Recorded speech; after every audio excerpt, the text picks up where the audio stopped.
Hello, thank you everyone for joining us. I'm Israel from asmag.com, and today we have a very special webinar. We're going to discuss new technology trends in the security industry, and we're also going to have a first look at the new Hanwha Techwin X series AI cameras. Before we continue with our agenda, I have a few short comments. We will be sending you a recording of this event afterwards. So if you miss something, don't worry about it. You will always be able to watch it later on. We'll send you a link to the recording of this webinar. If you have any questions during the presentations, use the chat function on the right-hand side of the screen. You can send us questions and we will go over them in the Q&A session in the end of the webinar. And pay attention, we also have a lot of fun prizes for the attendees and courtesy of Hanwha Techwin. So pay attention to what's going on in the webinar for our survey at the end. And let's start. So joining me today are three guests, Mr. Eric Kim, Head of Sales for Hanwha Techwin in Asia Pacific, Mr. Elvin Bu, the Head of Business Development for Hanwha Techwin Southeast Asia, and Mr. Wenbin Sim. He's the Sales Manager for Southeast Asia and Korea in ICD Security Solutions, one of the biggest system integrators in Asia. And we're going to discuss the new products from Hanwha Techwin and the future of technology in the security industry. I'd like to invite our first speaker, Mr. Eric Kim, to say a few opening words on behalf of Hanwha Techwin. Hello, Eric.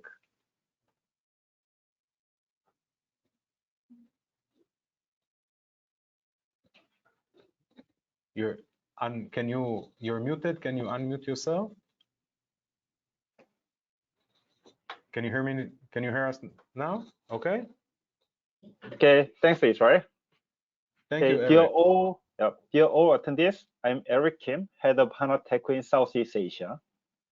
First and foremost, I would like to express my sincere appreciation to all valuable attendees for taking the time joining the event today. I hope you and your family stay healthy.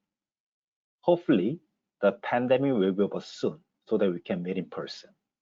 With the pandemic, there has been a new wave of dramatic changes. Some call it a challenges, and others call it a crisis. However, Hanwha Techwin is acting fast enough to become the solution provider to secure unexpected changes. Now, a brief outline of Hanwha Techwin. Since Hanwha Techwin was established in 1977, we started the surveillance business from 1991. Hanwha Techwin has focused on the video surveillance business for the last 30 years. Our video surveillance business has one of the world's best image processing technology. We are trying to establish a better strategic support and unveil new industry-defining products, including an entirely new series of COVID-19 solutions to satisfy unique market needs. I'm sure that our innovative solution will meet short-term and long-term requirements and enhance efficiency by capturing security and safety. These days, significantly, AI and video analysis are evolving in the video security market. Hanwha Techwin is in leadership position for AI in the video security industry. We have established its AI lab early on to gain competitiveness in AI and develop relevant technologies. We will make continual investment in advanced AI-based open platform to help customers expand a larger solution they need. Our strength lies in providing end-to-end solution that customers want and can satisfy with. Hanwha Techwin has been enhancing its AI solution lineup on a constant basis. This year, we launched most popular 2-megapixel AI camera lineup and NVRs to complete a comprehensive AI solution lineup. We also continue to enhance vertical-oriented solutions to nurture competitiveness in each country. So I'm pleased to introduce our new products and AI technologies through today's event. I hope you to enjoy today's event. Above all, I'm looking forward to seeing you in person. So take care of yourself and each other. Thank you so much. Thank you, Eric.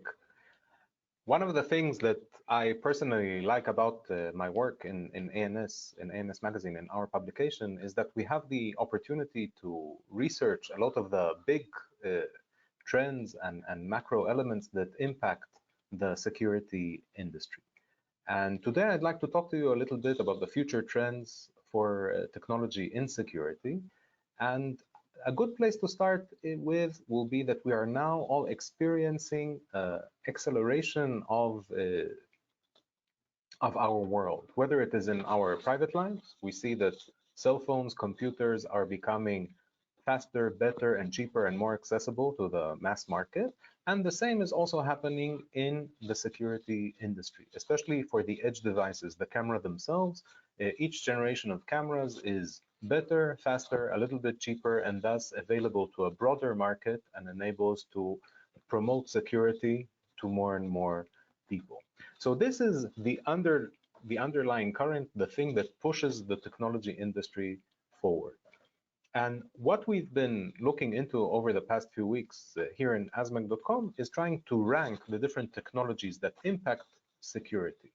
So we did a survey. We asked over 200 channel players, integrators, distributors, manufacturers of security equipment to rank different technologies on two scales. One is how suitable they are for use in the security industry, and the other one is how mature they are to be deployed. And if you look at the top right, at the quadrant of technologies that are both suitable and mature, you will see that AI is present here. AI for object detection, AI for business intelligence, AI for forensic search, for controlling bandwidth.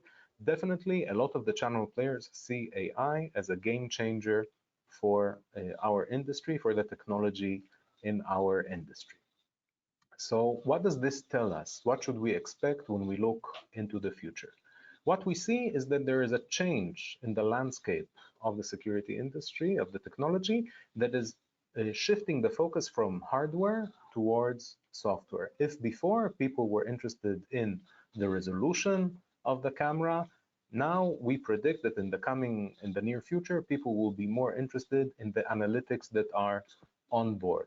And the manufacturers that will be able to provide a better infrastructure of analytics, a better infrastructure of machine learning, will be the ones that will have a competitive advantage, and the ones that use their products will also have better results. We believe that the competition, the future of competition in video surveillance, will be around three themes. The first one is metadata. How many attributes can we extract from the image? Today, we can differentiate between if a vehicle is a truck or a bus or a car. In the future, we predict that the vendors will be able to tell us also the make and model of the car. This is a 2019 Toyota Camry. The second aspect of analytics will be understanding the context of the image. Where is it? Sometimes things appear different. Reality looks different in different perspectives or in different conditions. For example, a white car in a dark parking lot might appear silver. The good analytics platform will be able to tell us what is exactly the color. And the third part, which is where personally I believe we will see the most advancement, is what we call discovery, the ability to identify links between the different metadata attributes. So if, for example, I am the operator and I have a suspect, the system will be able to tell me that this suspect left a certain car from a certain make and model and a color and a license plate, and automatically create the links between the different objects. So we have a better understanding of and a better situational awareness of what is really happening in the scene. But AI is not limited only to the analytics that we can get from the camera. AI technology will help support us in many different aspects of doing security projects. For example, AI and machine learning will allow systems to be trained by experts without coding skills. Today, we have security experts that don't know how to code, and we have software programmers that don't really understand security. Machine learning and AI will help make this process easier. So security experts will be able to train their systems and design their systems with a low coding or even no coding approach, thus getting better results from their systems. AI will also help change the interface, how we interact with our systems. For example, today more and more people use voice assistants in their day-to-day lives, but mostly for entertainment or for searching on Google. But imagine a world where the operator talks to the VMS instead of using a mouse and keyboard.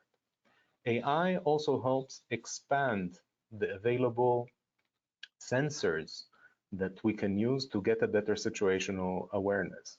We can incorporate radar and LiDAR sensors to get more information, and we will also be able to use more unmanned platforms like drones or robots to monitor areas that are difficult to reach or in harsh climate environments. And we will also see a change in the infrastructure that we use and the architecture concepts of security systems, focusing on increasing flexibility, resilience, and deployment speed, thus making a more plug and play and easier deployment possible for the mass market. So these are the things that we've seen through our research, through our surveys and interacting with channel players. And I believe that we will also see many of them in the new Hanwha Techwin X series AI cameras. And I'm happy to invite Elvin for the key part of this webinar, Unveiling the Wisenet X series. Hello, Elvin. Hey, hi, Israel. Congratulations. Thanks. Thank you. How does Thank it you for feel to inviting have us. a new family member? Yeah, a new lease. Good. So the floor is yours. Everybody is looking forward to see what you have to say, and I'll join you later. Okay, thank you. All right, thank you, guys. I'm Alvin. I'm head of VDM for Southeast Asia. I'm based in Singapore, so we are really delighted today to share with you guys what we have on our AI technology in Hanwha Techwin. So in this session, I'll be using our X-Core, the new X-Core cameras, as well as the PAI cameras as our reference. And I do hope this will give an insights to learn about the various use and functions of our deep learning technologies in the video surveillance industry itself. All right, so before we go on, the first thing probably I will touch base on for the benefit of those to know the differences is what is artificial intelligence, what's AI, and yeah. So before we know, actually AI started in 1950s by a group of scientists, mathematicians, and philosophers. So, however, due to the technology limitation and cost at that era, the progressment was actually pretty slow. So until 1980s, we actually have some breakthroughs, which is part of the history. And as you know, in 1997, probably if you heard on the news, there is a first computer to beat a chess champion. And now we are talking about the subsets of machine learning, in which neural networks adapt and learn from various vast amount of data supported, and which will give us more outputs as well as more intelligence itself. Yeah. Hence, for example, in this slide, the engineer for machine learning, the engineer have to input the algorithm in a specific structure. So to allow the server to make decision. So probably some of you guys will find this familiar. Yeah. And with that, the output is to light out a bulb, example for here. While for deep learning itself, the engineer can just put a algorithm in an unstructured way and to teach the system to make a decision. Example that, it's too dark right here in this scenario. And the neural networks will say, oh, probably he can't see because of the lighting issues and such. So with that, they actually turn on the light bulbs. So this, I touch base on a quick touch base with some examples and some definition of different in terms of the machine learning, deep learning, as well as AI. So how do you think that AI can actually help in our surveillance systems? So many of us only thinks that AI can actually do in terms of video analytics, So with Hanwha Techwin, what we do with the new cameras, we actually make an extra mile to utilize the AI technology in many different forms, which I will touch base on. First and foremost, the first thing we will do is, in fact, is to reduce the false alarm. So this is actually something that we see a lot of complaints coming up because of the conventional pixel-based kind of analytics. And also, let's also not forget that the analytics at the edge, where we are actually running on the deep learning as well as AI, actually reduce the latency. That means the response to receive the alarm is at the shortest notice. All right. Another key concern is the bandwidth. So one thing about doing AI cameras, the concern from the client is actually bandwidth. So for bandwidth, it actually directly incurs to hard disk costs as well as the overall network load. So with this concern, we actually introduced something called Wisestream 3. Yeah, it's actually more advancement coming from our Wisestream 2. So what it did is the camera will identify key objects such as people, vehicle, based on the edge-based AI and compress the background. So this will actually further reduce the data size as well as control the bandwidth for better operational efficiency. Yeah. So you can see on this video clip that the two different modes. One is off and on, and the difference in terms of the bandwidth that we actually can save. I mean. All right. And we also know that IP cameras, low lux performance is always a challenge, especially when we are using a CMOS sensor right now. So using the AI camera, we in fact introduce Wise noise reduction tool technology into this latest range. So whenever we spotted a person or a vehicle in the image, which is actually some of our key objects, yeah, so it will increase the noise to help to see the object clearly, as well as to do a shutter speed kind of technology to do it at the preferred ones to make sure that you can reduce the ghostly effect. So this actually did a lot of improvement on especially moving object in the low light effects. Right. As what Israel has mentioned earlier on, one of the thing that AI camera actually covers is actually the business intelligence itself. So you can see here now, the camera that we come with will come with people counting, and with a general surveillance itself, you can actually do people count.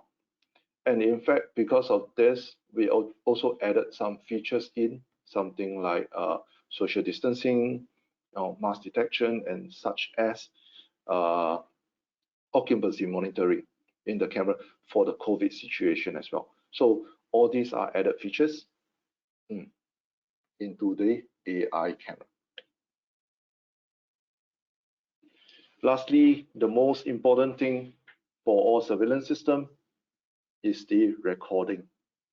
So during the recording itself, we added on the metadata for all the PAI series. So this series will add on the metadata to be sent back to the backend. So we actually maximize the operational efficiency. So if these cameras are actually coupled with our own Wisenet AI MVR itself, you can actually search based on attributes like color clothings, gender, classification of vehicles, as well as vehicle color. Yeah. And this also can be done with other VMS itself. Yeah. So why Hanwha? Probably this is one of the big questions that you have in mind after touching base with all those previous, features itself. Firstly, the cameras are equipped with our own chipset. Yes, you're not wrong. So this chipset comes from us. We design, develop, and also manufacture it for ourselves. So because of this, we guarantee the performance of the cameras. All right, based on the resources that we have catered and all this.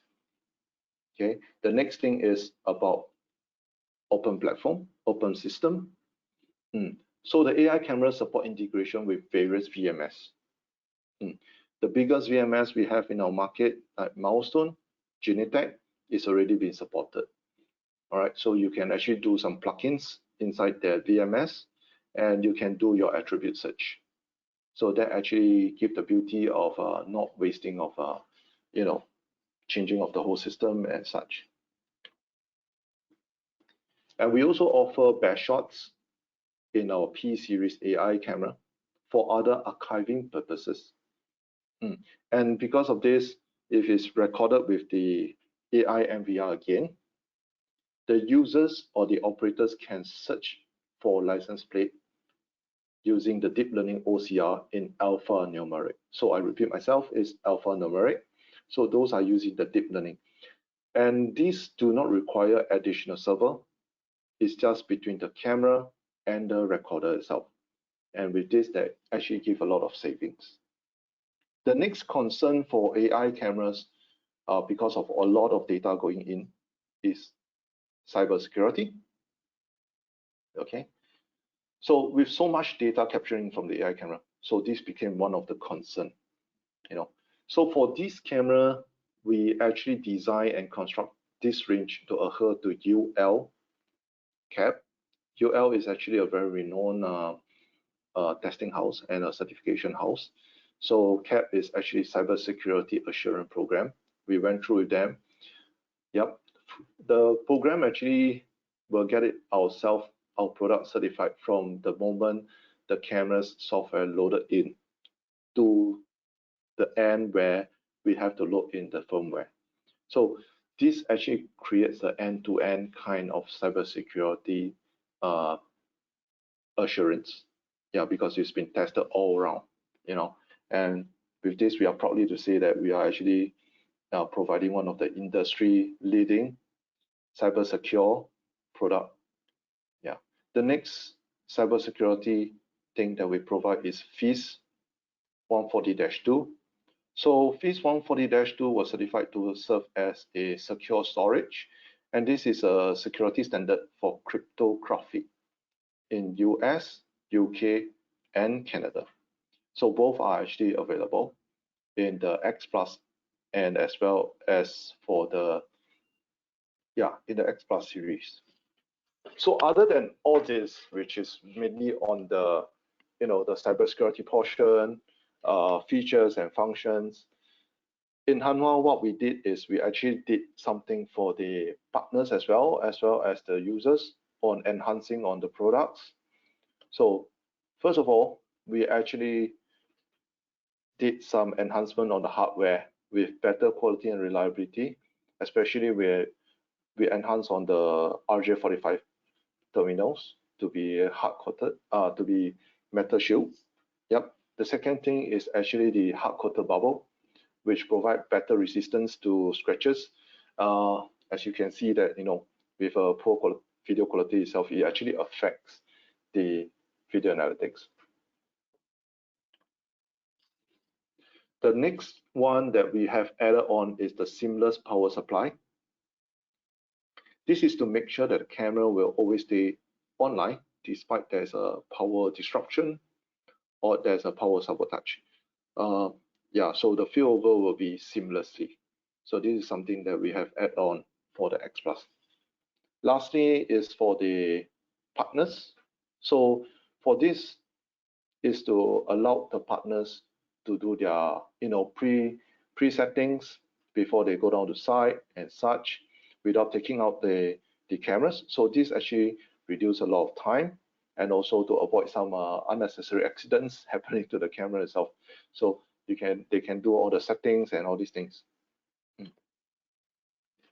All right, with this, we believe that the new technology will help to increase the efficiency of work, and with that, create other opportunities for our partners, especially the users itself. Yeah. Lastly, if you want to know more about our products or any other products that you are interested in, you can visit our website on the latest virtual tour. So with the virtual tour itself, yep, you can actually go and touch base on any of the products. So a good example is probably what we are seeing here. You can actually do all the explanation and such. So with this is my last presentation. Thank you very much. I'll pass this back to Israel. Thank you, Elvin. Very interesting. So I see here two main things. One is cameras that work better and provide better analytics, and the other thing is cameras that are easier for the installer and the integrator to work with coming out of the box. Yes. Are those the two? Yes, those are the two things that you think make it different compared to previous generations or to other cameras in the market? It's actually some little parts of the addition stuff that our engineers did just to make sure that they actually reduce some time and such. Time is money. That's the fact. So yeah, so that's the extra amount that we are talking about. Well, the rest is to to resolve the existing concerns of the market. Example like cybersecurity, bandwidth, as such. Yeah. Good. So stay on the line with me, and to our audience, before we start with the panel discussion, if you liked what you saw about the new Hanwha Techwin X Series AI cameras, you have a chance to win a $50 Amazon gift voucher courtesy of Hanwha Techwin. What you need to do is to take a short video clip of yourself. You can use your cell phone and send it to us before this Friday, and tell us what you liked most about the cameras. Okay, what you liked most about Elvin's presentation, and what you think, how it will benefit your day-to-day work. And now I'm very happy to invite Wenbin from ICD Security Solutions to join us for our panel discussion about how we can raise the bar and lower the barriers for AI adoption. So both you, Elvin, and you, Wenbin, are client-facing, and you talk to clients all the time. Do you feel that now there's more demand for AI solutions in the market? Who is asking for them? In which countries? In which verticals? Where do you think it will benefit the most? Yeah, Israel, first of all, thank you for inviting me. So I think this AI deployment will kind of become a norm eventually with there's a lot of market trend and expectations to be kind of making the market a more reactive, proactive setup. So obviously, multiple vertical market benefit from a solution like this. So you have like remote sites where critical infrastructure is required to be monitored, but you just can't have like an operator sitting there staring at the screen all the time. So a site like this will benefit greatly from a solution like this as well. We talk about smart cities. Smart cities is on the rise across APAC, and I think it helps a lot on traffic monitoring, even to the extent of queue management. We have seen many ideas or practice in utilizing AIs to help to manage situation better in this sense. It's not like a total replacement of any processes or anything else. But I think the key focus is always helping businesses and operations to be better in their sense. So yeah, I think we will come to a stage where when people talk about deploying cameras, they talk about deploying the type of AI technologies along the way. Do you have any recent example, a project that you were involved in that was a successful deployment of AI? Yes, interestingly, we have been approached by one of our clients. They run a large school campus where, at the back of the house, there's a huge line of fence where it's close to the bushes, and they were generally concerned about intruders because it's open to the public. So we actually started off talking about having a fence intrusion detection system, which was kind of the way to go back in the past. But along the way, we actually speak to them about what kind of challenges they are facing. So eventually, we actually recommended to do like an AI virtual defense line. So anybody who crosses this line and kind of loiter with it within more than a minute or so, they actually triggers an alarm. So they liked the idea. So of course, they were generally concerned about the accuracy and how it was deployed. And we actually did a form of a POC to showcase the capacity of the solution as well. So interestingly, it kind of be seen as a technology deployment. So eventually, I think they got more than what they asked for. They basically got funding secured to pay off for the projects, and at the same time, the team is able to be a bit more proactive. So whenever there's an alarm triggered, so instantly there's a video pop-up coming up, and they can immediately look at the affected areas. So they don't have to video call a guard to go down and take a look. So yeah, I think that was a pretty interesting case as we really started off as a very traditional approach using sensors, but eventually we swing it to a more technology focused deployment, which benefit everybody. Yeah.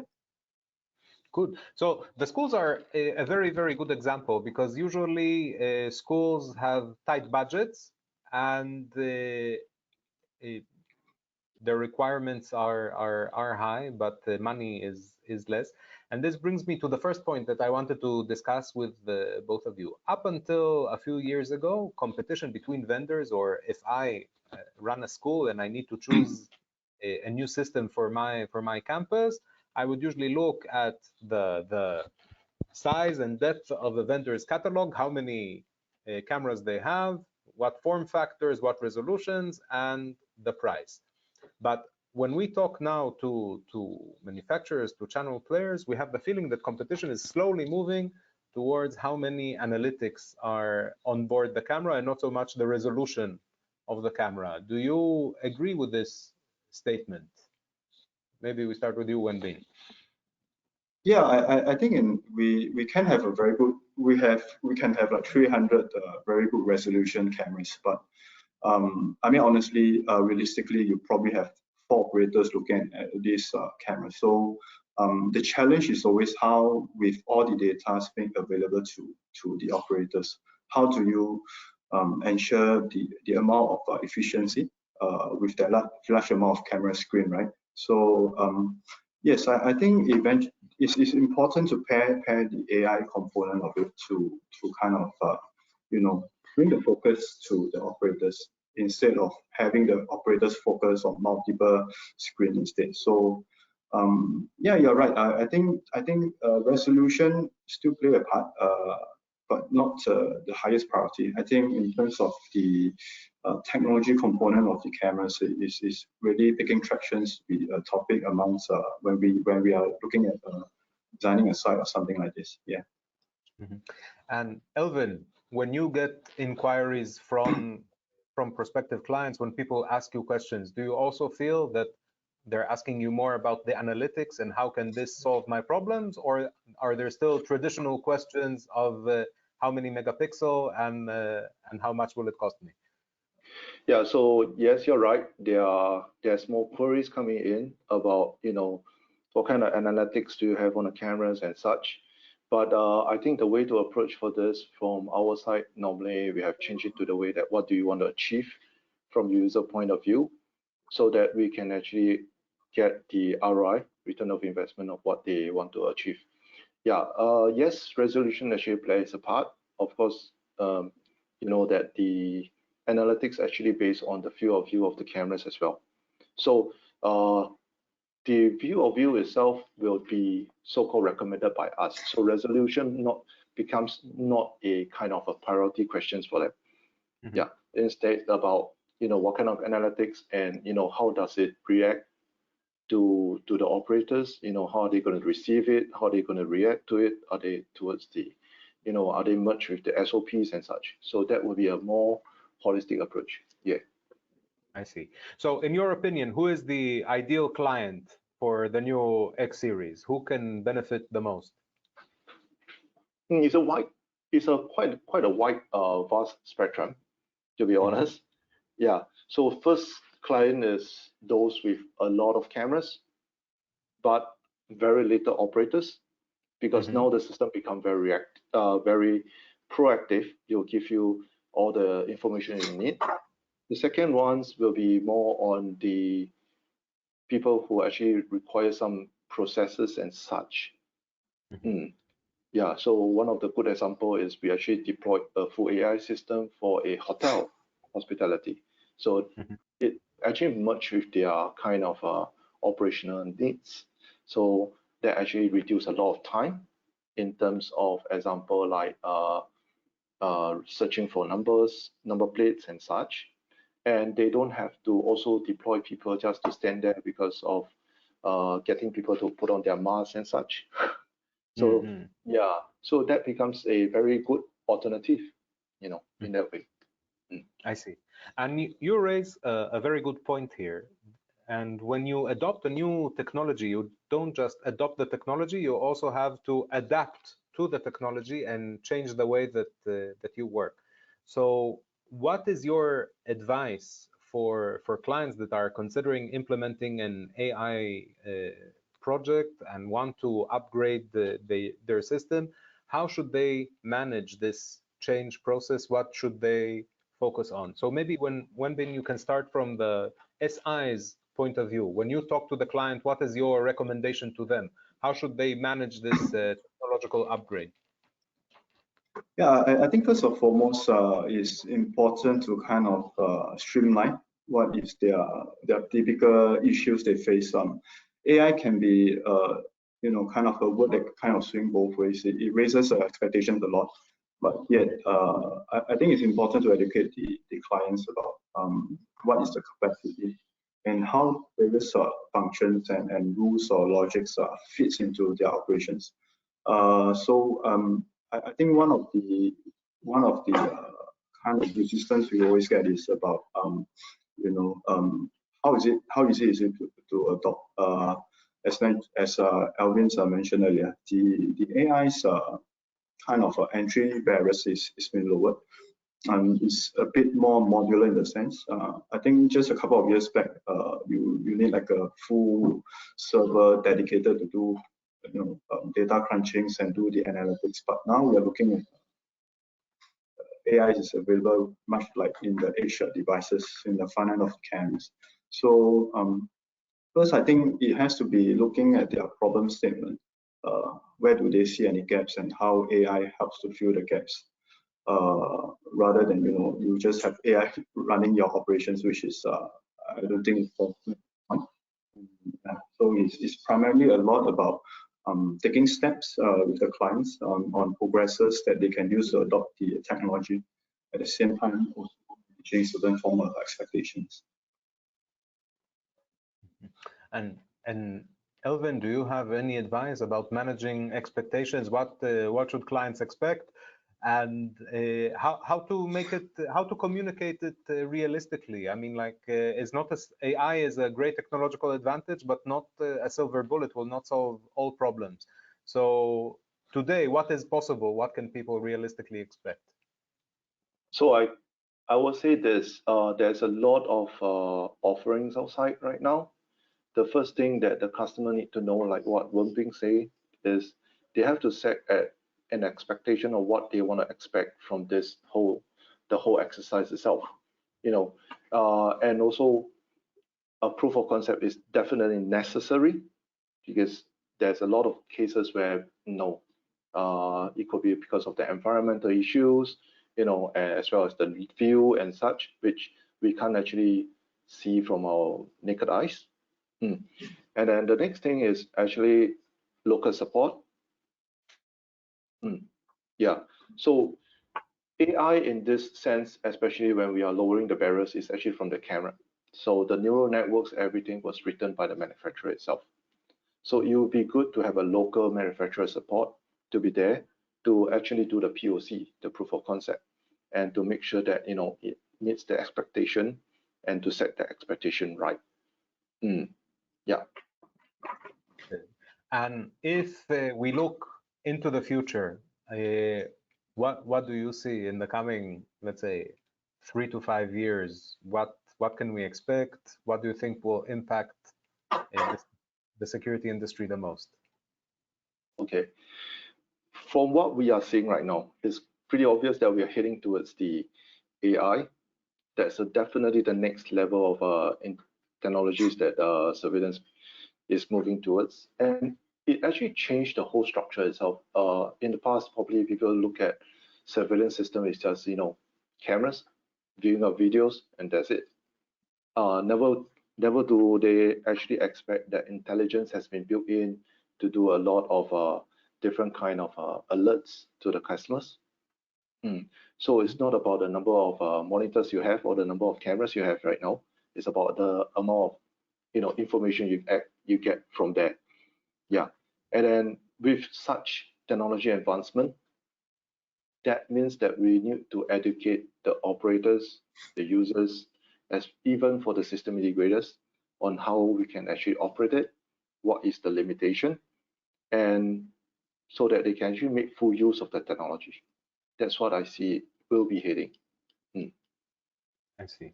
And do you see any other use cases, any uses of the technology beyond security that you think that it can that will be added? Oh, definitely. Business intelligence is one of them, which we'll touch on.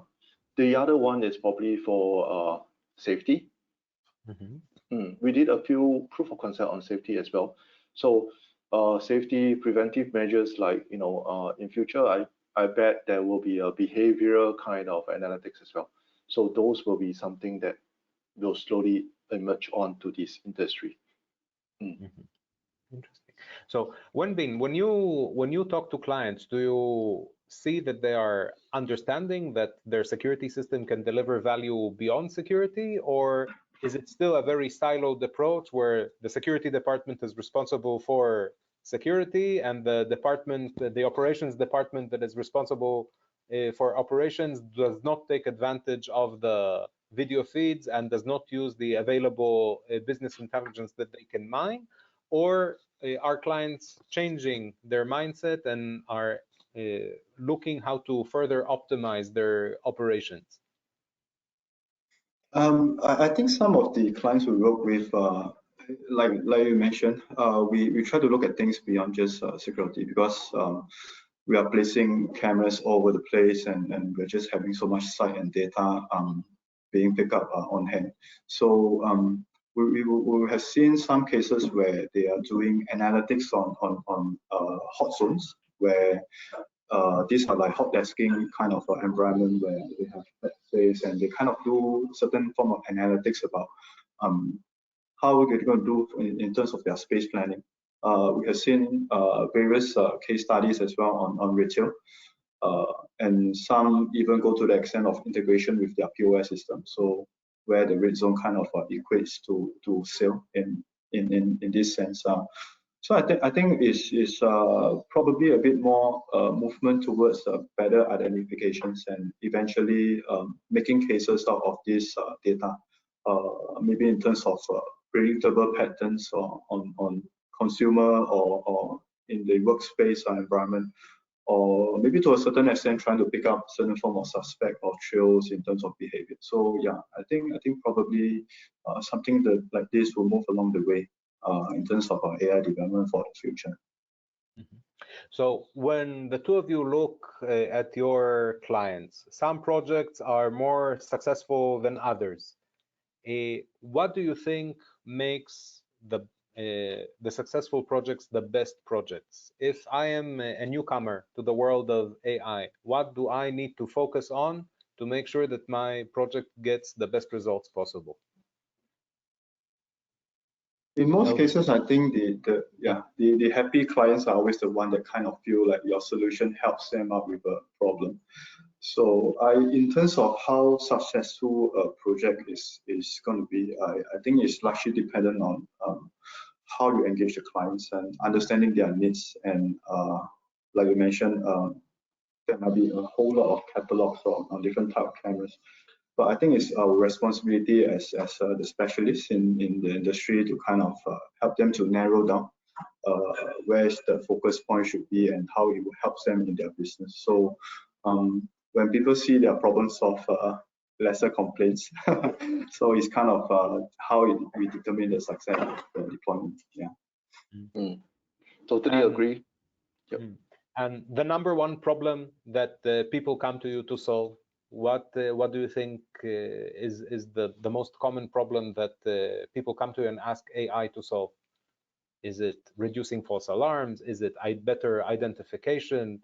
What do they want to get from the use of AI? So for ourselves, what we can see now is there's two types of customers right now looking at AI. First is to reduce false alarm, just like what Wan Ping was saying about the forested areas and such. That's one of the areas. The other one is actually for business analytics, where they want to know the demographics of the clients coming into their malls or to their premises. And with that, they actually go into with marketing plans and all these things to increase their business, especially for this kind of COVID situation right now. Yep. I see. Okay, good. Thank you for the interesting discussion. Now we have some time for Q&A from the audience. We have a lot of questions, and thank you, everybody. We have over 250 people in the audience, and many of them are sending questions. So thank you. We'll try to cover as much as possible. I will group them into a few key questions, and later on we'll try to answer each question individually.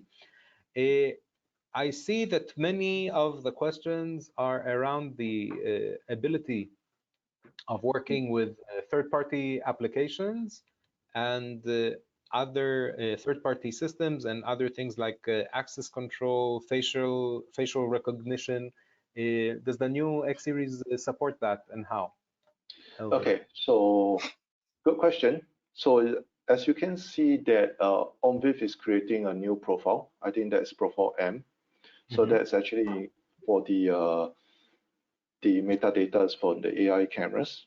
The second thing that we do support for third-party integration with is that we actually allows API SDK to be taken from us. And of course, they have to sign some NDA and such. So that will actually be supported. The third one is upon getting the API SDK itself, and if they still have problems, they can actually approach any of our sales staff. Then we will refer to the technical team to get it resolved. I see. Another question is more specific about the new cameras that are launched. What differentiates the X series, the X Plus, and the X Core in the X series? X Plus and the X Core and the X series. Yes. The differentiator. All right. So the X Core and the X Plus, in fact, we have kind of the same platform, except for the X series. But the X series do not use the AI technology right now for the analytics. So it's more on the common traditional flagship camera where we have dual SD cards and such. While the X Core and the X Plus, the new X Plus, will have some AI ingredients inside for their video analytics. So you can say that I want to have a tripwire just on vehicles for a very congested area. So there's a lot of humans walking around. You will not give any false alarm. Yeah, so that is for the new X Core and the X Plus. I see. Now, there's another set of questions regarding the AI that is available on the camera. So I'll group them all together. One is how many AI events or analytics are available on one camera? Is there a limit to the number of analytics that you can put? A second related question is what is the process to add a new analytic For example, if you want to detect people smoking or doing some kind of other activity. And the third question related to AI is, will it be able to identify an anomaly, an exception? For example, if you have usually a street is lit at night and suddenly there are no lights, the power is out, will the AI be able to identify that something is not normal in the scene? Good question. So first question, you're talking about the number of analytics that we can enable on the camera itself. Mm-hmm. Yeah, so long as the analytics do not conflict each other, we can enable as many as possible. That's the first one. While the second one, where we want to put in analytics into the cameras running on the neural networks itself, for that I need to check with the R&D team, because currently they are the one in charge of the neural network structure in the camera. So that will be something that we need to check with the HQ side. Mm-hmm. Well, the last question on the abnormality, that is actually a pretty good question. So for abnormality, normally will require some machine learning to actually teach the cameras of which is normal and which is not normal. Apparently, it is not available right now on our camera because we don't allow the teaching on the cameras, so that they will not give the wrong false alarm, if you know where I'm coming from. That will actually disrupt a little bit on the algorithm. Mm-hmm. I see. Wenbin, this one of the questions here is very interesting about training the cameras to do new analytics. When you talk to clients that want to do projects, do they usually come up with their own ideas? I want to do this, this, and this, or are they usually content with what is available with the camera out of the box? Yes and no. I mean, typically they will kind of throw out all what's available in the market. In fact, so usually we will see that, do you need this, you need that, what do you need it for, and try to kind of see what is really what they are after. I mean, there are clients who have asked specifically for things to be customized in a sense. But I think it really depends on what they're asking for. So like for now, if you want to kind of ask to identify cars by their make and model and make year, we couldn't do something like this. There's just too much data to process, and so yeah. So we do have certain, yeah. For example, you said that the school wanted to know if somebody is coming in or leaving. But for example, if the school wants to see if kids are sneaking to the backyard to smoke or to vape or do something like that, is that or playing football where you're not supposed to play because you can break the windows, is that something that is possible to do? Do you get such requirements? Yeah, we do. We, in fact, sometimes we introduce such requirement. Recently, we've been working with one client where we say that, hey, do you need us to configure, the areas to be inaccessible during certain period of time? Something like a sports hall where they aren't supposed to be there without adult supervision or the teacher. So we actually asked that, do you want us to configure probably after 5 p.m. Nobody is supposed to be there, and you can pick up like an alarm when someone is there during this period of time. Yeah, so we do get a mixture of like involvement two ways. Okay, good.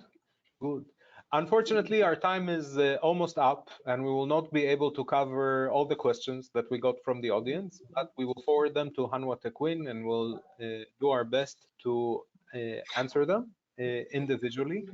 I'd like, before we say goodbye, I'd like to remind everybody that there will be a survey at the end of this webinar. Don't forget to take it. There's a $10 Amazon gift voucher courtesy of Hanwha Techwin that will be sent to the participants in this webinar that fill out the survey. And don't forget that if you want to increase your chances of winning even a higher gift voucher of $50, all you need to do is make a short video with your feedback about the new X series, how you think it will help you, what you like the most about it, and send it to us before Friday this week. And if you have any more questions or would like to get in touch with us, don't hesitate to visit hanwhasecurity.com or asmag.com, and I promise we'll put you in touch with the right people. Thank you, Elvin, thank you, Wenbin, thank you, Eric, and everybody else for joining us today. I hope you learned something new. I hope you had a good time. And like Eric Kim said in the beginning, I hope we have a chance to meet face-to-face sooner than later. Thank you all, and goodbye. Thank you, guys. Stay safe. Thank you. Bye-bye. Bye-bye.